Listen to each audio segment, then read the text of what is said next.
I'm mad as hell right now because I recorded this whole damn video, went in there, put it in iMovie, getting ready to upload it. Then child, this shit was out of focus and fuzzy as hell. I started to upload it and leave it just like that, but I didn't need y'all reading me.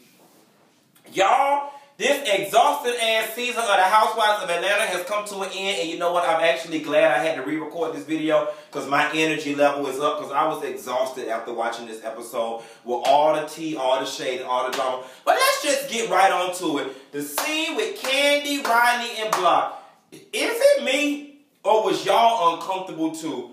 That was an uncomfortable scene. It just, like, I just wanted it to be over. My skin kept crawling. But I'm glad that it happened on TV because I'm sure that is a lot of people's situation. And I'm sure that when that day of reckoning comes, when the child meets with the absentee father or parent, they'll have some framework for how uncomfortable it's going to be. They can kind of combat it in the end. I want to say, you know, for a minute there, I wanted to take my belt and pop Riley. I was like, you know, stop being so cold and so quiet and so shy. But then I had to back up and realize, you know what? You can't tell her that. Like, this man was absent all those damn years. And quite frankly, however she's acting and whatever discomfort she feels is the fallout from him being absent. I will say I love the fact that how when things got a little tense, Kandi made her put that phone down. She's like, put that phone down. Okay? That's the same way Cynthia should have told Noelle as to put that phone down when she was doing the modeling thing in LA and Noelle just all over the place on her phone. I'm glad that Kandi was there to center Riley, make her put that phone down, and basically maximize the moment. What I am sick and tired of is Block, you know, being the man about town, this, that, and the third, Mr. Big Money, everything, but not having the testicular fortitude to just own. My nigga, you wasn't there. You weren't there. You know what I'm saying? And what I love about what Riley did, and you can tell Riley and her mama thick as thieves. Riley said, I might be quiet, I might be shy. Oh, but wait a minute, bitch. You ain't finna sit in here and attack my mama. I ain't been brainwashed, and I'm old enough to let you know that I have no memory of you being around Mr. Daddy, man. Go off, Riley. Go in and let her. Let me tell you something. He may not come when you want him, but he always on time. You now that I think about it, Riley, you go ahead and be shy. Just as long as you know how to speak up when the time is right, that's all that matters. And Riley spoke up when the time was right. I'm really proud of her for that. I hope that we find out at this reunion that Riley and her father are still moving forward.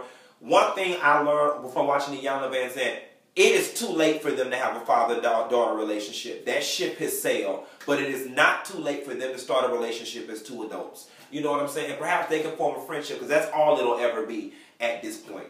But that was a really good scene. What else went on before we get to the Chateau Shereé? That Phaedra and Johnny, listen, let's just call a spade a spade. Phaedra, your ass is dead ass wrong for being all in the middle of that shit with Johnny like that the way you is. It just ain't cool. Real talk, Phaedra, and I'm going to give you the benefit of the doubt here. Real talk, what Phaedra should have did when Johnny came to her was like, you know what, Johnny, Kandi was my girl. We already got drama going on, as I'm sure you know. I can't help you, but here's the number to so-and-so and so-and-so who can.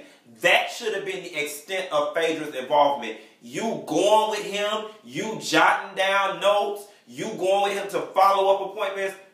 Phaedra, that's messy and it's not cool. And then when Kandi fronted you about it, you know, you got the backpedaling and pussy popping. Well, you know, it's unethical. I can't talk about it. You know what I'm saying? It's just like, and it's like, Phaedra, it's those backpedaling and pussy popping moves like that.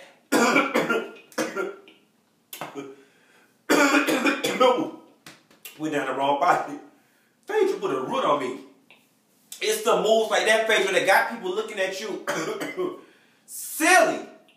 Calling you a liar and calling you Phaedra, that wasn't cool. But here's what I'm going to give you the benefit of that. I'm willing to believe that in real life, no cameras rolling, Phaedra would have just referred Johnny out to somebody.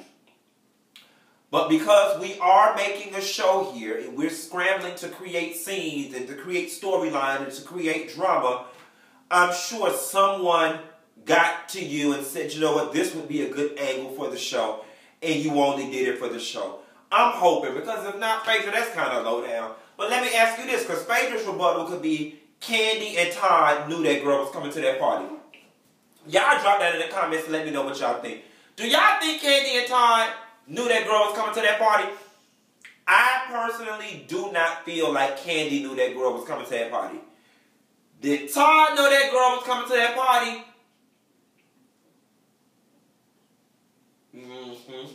Yeah, I think Todd knew.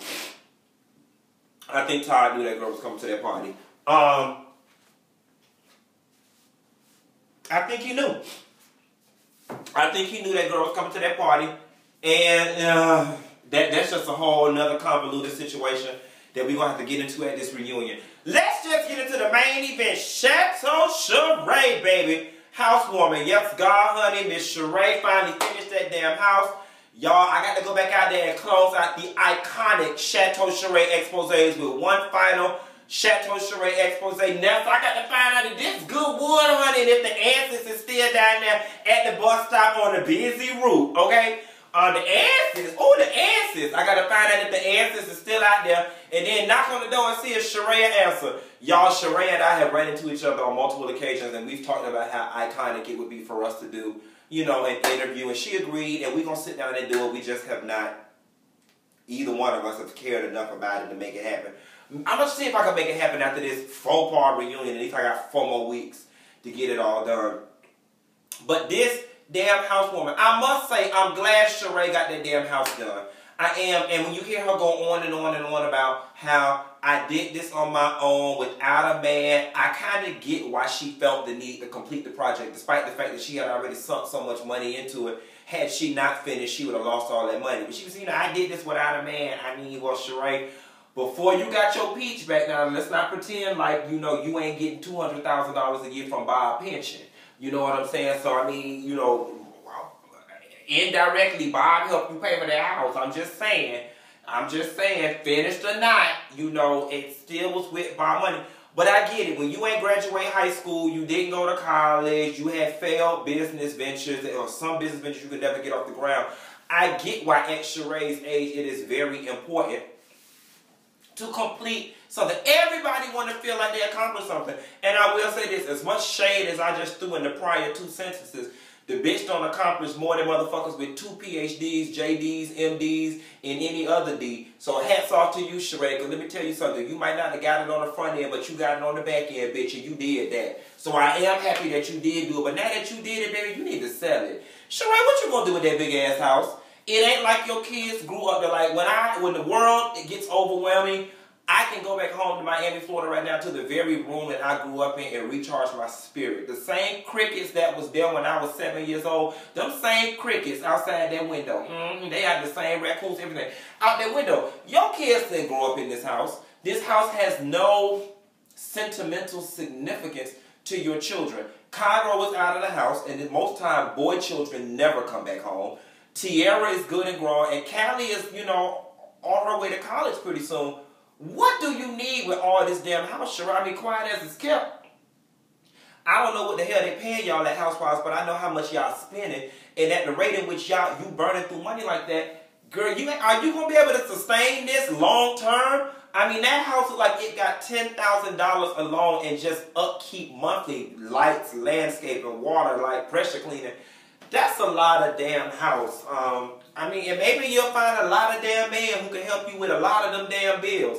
I'm hoping so, but Shereé, we hate to see your ass on an episode of Repo Games or Love It or List It or hell, Property Virgins or something, because I just personally think you should sell the damn house. It ain't no reason for no single one. First, bitch, I'd be scared to be in that big ass house alone. But the housewoman was cute or whatever. Girl, did y'all see how the cameras was paying Marlo Hampton ass dust? I'm going to tell you the problem is with Marlo. She wanted too bad. She too thirsty. They walking around doing the scene with Kenya and Shereé fussing about chandeliers and who bed is custom and all you hear is Marlo voice in the background. You yelling, you know, obscenities at Kenya. The camera won't even pan to you. If they could have cut that portion out, they would have. You trying to agitate Kenya to say something to you so you can get some screen time. and she paid your ass dust. Then you in there with them old whore-ass Marlo emojis. Don't nobody want no phone emoji to send to nobody that say put your panties to the side and come slide through or put it on the nightstand. Don't nobody want no emoji that say that. You in there trying to advertise them damn emojis walking through the lame, thirsty, greedy, hungry. I mean, it's like Sherman Klump buffet Golden Corral kind of hunger. Like, girl, give it a rest. Give it up. Leave those kids behind. They don't, bitch, they don't want you. They don't want you, Mark. Like, they cut you out of all the pictures and shit. It's just, or whatever. And baby, let me tell y'all something. Miss Kim Zolciak, although a lot of what I think she was saying to Kenya was unsolicited and it was kind of far left and nobody was fucking talking to you, Kim get it. Kim said they paid me to show up, to come do 20 minutes worth of scene work and get my $10,000 or whatever. Kim came, did her little part. She was like, Kenya, you collateral damage. I really don't care about you. That's another reason why it's time for them to wrap this up in a pretty bow and just let these girls free after season 10 because they are all too conscious of how it works. Kim didn't give two shits about what was going on with Shereé and Kenya. She knew she was paid to come do a little scene. She did her scene, and if you notice, she was the first one to leave. She came, did 20 minutes worth of work, and left. That's what it was for. It was a check. It was a check. And now, because these girls are no longer in it for the sport and in it for the check, it's just gotten tired. It's just gotten played. Yeah, you know, season 10, I want them to wrap it up. I want them to wrap it up, and let's just be done with it. Or let's start over with a whole new set of girls. Speaking of a whole new set of girls, y'all, they said Miss Phaedra got fired. I mean, I don't know if it's the truth or not. Y'all know I've been gone from the blog tip for a while because I've been busy with some other things. And I really don't care enough to investigate it. I guess we'll all find out one way or another. But I will say this. I never thought that if they were to get rid of anyone, that it would just be one person. I always thought it would be two. Quiet as it's kept, I imagine that Phaedra probably is not fired, but has been reduced. Her role has been reduced. I mean, to be quite honest, and it hurts me to say this, but I feel like Cynthia, Porsha, and Phaedra's all roles could be reduced. I mean, at the point now that Cynthia don't have Peter, her divorce is wrapped up. I mean, you know, what's she there for? You know, Porsha, your whole storyline is tied up into Phaedra, and ain't nobody really feeling Phaedra. And now that Phaedra ain't got the drama with Apollo and she not friends with Kandi, she ain't got no purpose. You know, what is she? It's just, you know what I'm saying? So, I mean, I think all of them could be reduced to a supporting role, to be quite honest. Now, if they're talking about bringing Nene back, then that bumps Cynthia back up, honey, because you know Cynthia and Nene are the dynamic duo.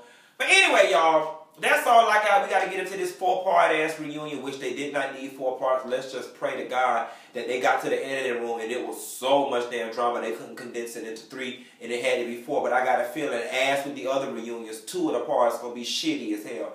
We shall see. Let me get in and see what these Patanka housewives talk about. And I'll call y'all later. Bye.